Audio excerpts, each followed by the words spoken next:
যারা নতুন বিদেশে আসতে চান ওয়েলকাম, কিন্তু আসার আগে ছোট্ট একটা কথা বলি, ছোট ভাইয়ের কথা শুনেন, কাজে লাগবে। সেটা হলো আপনারা যতটুকু পারেন একটু রান্না টান্না শিখাইছেন, কারণ বাড়িতে মায়ে রান্না করে দিছে, সুন্দর মতো খাইছেন, একটু লবণ ঝাল একটু 19-20 হলে চিল্লাইছেন মার সাথে।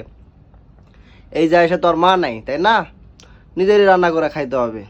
যদি রান্না করতে না পারেন, এই যে ডিম ভেজা খাওয়া লাগবে, বাস।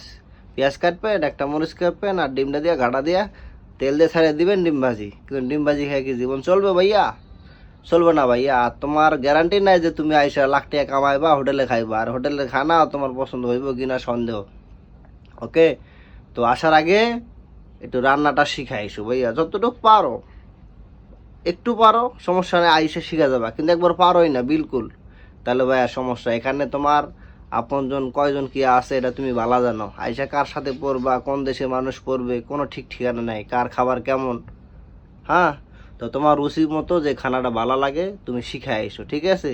যেমন এই যে আমি এখন এই দেখো পেঁয়াজ কাটছি, আর বাকি আছে কয়েকটা মরিচ কাটছি, এই যে চাউলের দিকে আছে, টমেটো আছে, মানে গরু গোস্ত রান্না করবো, ঠিক আছে?